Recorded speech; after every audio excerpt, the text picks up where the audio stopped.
चलिए, आज इतिहास के एक ऐसे पन्ने को पलटते हैं जो हजारों सालों से एक बहुत बड़ी पहेली बना हुआ है।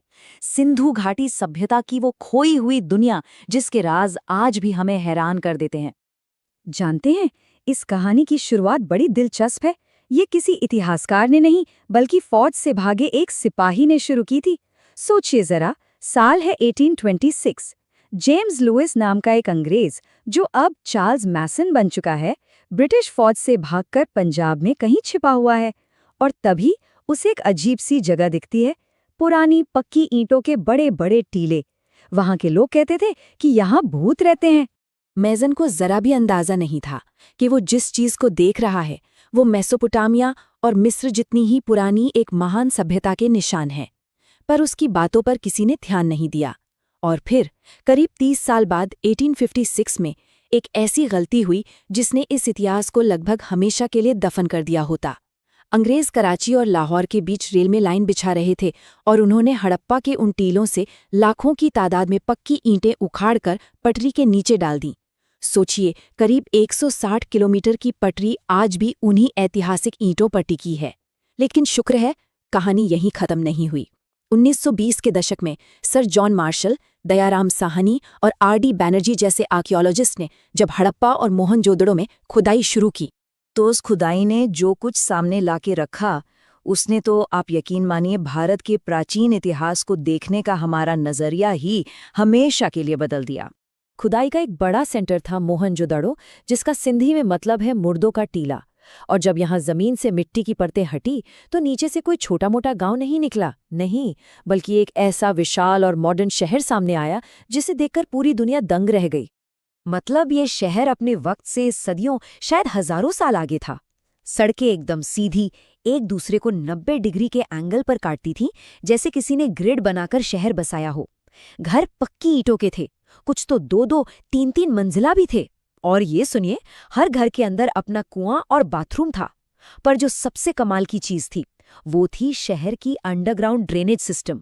हर घर की नाली एक मुख्य नाली से जुड़ती थी, और वो भी पूरी तरह से ढकी हुई। आपको अंदाजा है ये कितना बड़ा अचीवमेंट था? मतलब इसके हजारों साल बाद 19वीं सदी के लंदन या पेरिस में वहां भी ऐसी साफ सफाई की व्यवस्था नहीं थी।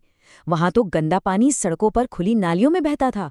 जो सिंधु घाटी के लोगों ने 5000 साल पहले कर दिखाया, वो दुनिया के कई बड़े शहर बहुत बात तक नहीं कर पाए थे। लेकिन इस पूरी सभ्यता की जो सबसे हैरत अंगेज और रहस्यमयी बात है, वो है इसकी एकरूपता। ये सभ्यता 10 लाख स्क्वायर किलोमीटर से भी ज्यादा बड़े इलाके में फैली थी, पाकिस्तान से लेकर हरियाणा तक। फिर भी हर शहर में हर जगह ईंटों का साइज एक जैसा, वजन के बाट एक जैसे, यहाँ तक कि सड़कों की चौड़ाई भी एक जैसी थी। कैसे कैसे किया उन्होंने ये सब, बिना फोन, बिना इंटरनेट के?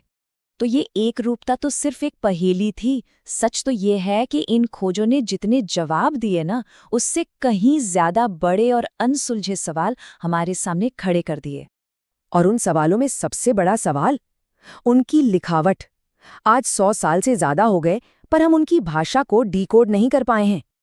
देखिए, खुदाई में हजारों पत्थर की मोहरें मिली हैं। उन पर 400 से भी ज्यादा अलग अलग तरह के निशान बने हैं, मछली, बर्तन, इंसान। पर हम नहीं जानते कि उनका मतलब क्या है। सबसे बड़ी दिक्कत यह है कि हमारे पास रोजेटा स्टोन जैसी कोई चीज नहीं है। मतलब कोई ऐसा पत्थर जिस पर एक ही बात 2 या 3 भाषाओं में लिखी हो, जिससे हम उसे समझ सके। तो बस थ्योरीज हैं। कुछ कहते हैं ये एक पुरानी द्रविड़ भाषा है, तो कुछ कहते हैं कि ये भाषा ही नहीं, बस आज के ट्रैफिक साइन जैसे सिंबल्स हैं। और इन्हीं मोहरों से एक और बड़ा मजेदार सवाल खड़ा होता है, क्या पुराने जमाने में भारत में सच में यूनिकॉर्न हुआ करते थे? दरअसल इन मोहरों पर जो जानवर सबसे ज्यादा बार बना है, वो एक अजीब सा जीव है। शरीर तो बैल जैसा है, पर सिर पर एक ही लंबा सा सींग है। अब ये क्या था? हो सकता है कि ये बस एक बैल हो, जिसे साइड से बनाया गया तो दूसरा सींग दिखा नहीं। या फिर ये उनका कोई बहुत पवित्र धार्मिक चिन्ह था, या शायद उस समय के अधिकारियों का कोई पहचान चिन्ह। ये समाज ना विरोधाभासों से भरा था।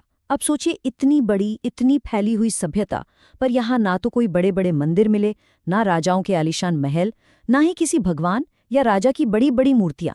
यहाँ तक के लड़ाई के हथियार भी ना के बराबर मिले। तो फिर मिला क्या? ढेर सारे खिलौने, मिट्टी की गाड़ियां, सिर हिलाने वाले जानवरों के खिलौने और शतरंज जैसा कोई खेल। ऐसा लगता है कि ये लोग लड़ाई झगड़े से ज्यादा व्यापार, कला और अपने परिवार पर ध्यान देते थे। लेकिन हर चमकती कहानी के पीछे एक अंधेरा भी होता है। मोहनजोदारो की गलियों में जो बिखरे हुए कंकाल मिले, उन्होंने एक बहुत ही डरावना सवाल खड़ा कर दिया। आखिर इस खुशहाल और फलती-फूलती सभ्यता का अंत हुआ कैसे? अब देखिए, दशकों तक तो एक ही थ्योरी चलती रही, मॉर्टिमर व्हीलर की आर्यन आक्रमण की थ्योरी, कि मध्य एशिया से आए लड़ाकों ने इन शहरों को तबाह कर दिया।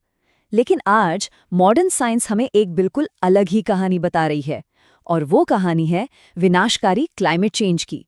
सबूत इस तरफ इशारा करते हैं कि बड़े बड़े भूकंप आए जिन्होंने नदियों का रास्ता ही बदल दिया, और उनकी जीवनदायिनी सरस्वती नदी पूरी तरह सूख गई, जिससे भूखमरी, बीमारियां और एक धीमी दर्दनाक मौत हुई। और इस नई थ्योरी के सबूत बहुत मजबूत हैं। पहली बात, राखी गढ़ी में मिले कंकालों का डीएनए बताता है कि बाहर से कोई बड़ी आबादी आई ही नहीं थी। दूसरी बात, उन कंकालों पर लड़ाई या हमले के कोई निशान नहीं है। और तो और, सैटेलाइट इमेजेस भी दिखाती हैं कि प्राचीन सरस्वती नदी का पूरा बेसिन सूख गया था। और वो जो कंकाल मिले थे, वो किसी एक नरसंहार के नहीं थे, बल्कि अलग अलग समय पर मरे लोगों के थे, जो शायद अकाल या किसी महामारी का शिकार हुए थे। तो क्या इसका मतलब ये हुआ कि वो महान सभ्यता, वो लोग, सब कुछ पूरी तरह से खत्म हो गया? जवाब है बिल्कुल नहीं। शहर जरूर वीरान हुए, पर लोग नहीं। जब नदियां सूख गईं, तो वो लोग वहां से निकलकर पूर्व और दक्षिण की तरफ बढ़ गए, गंगा के मैदानों में और गुजरात महाराष्ट्र की तरफ, और अपने साथ अपनी संस्कृति भी ले गए। और आज तो डीएनए से भी ये बात साबित हो चुकी है कि हम आज के ज्यादातर भारतीय उन्हीं हड़प्पा वासियों के वंशज हैं। हड़प्पा कभी मरा ही नहीं, वो आज भी हमारे अंदर, हमारी परंपराओं में जिंदा है।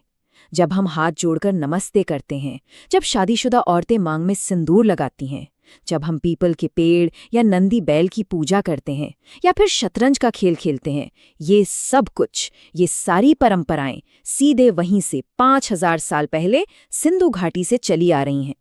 और यही इतिहास हमें बहुत बड़ी चेतावनी भी देता है। सिंधु घाटी सभ्यता किसी दुश्मन की तलवार से नहीं मिटी, वो खत्म हुई बदलते हुए पर्यावरण की वजह से। आज जब हम खुद क्लाइमेट चेंज के खतरे से जूझ रहे हैं, उनके वो खंडर आज भी हमसे कुछ कह रहे हैं। वो चीख चीख कर कह रहे हैं कि अगर हमने प्रकृति के साथ तालमेल बिठाकर जीना नहीं सीखा, तो हमारे ये बड़े बड़े शानदार शहर भी एक दिन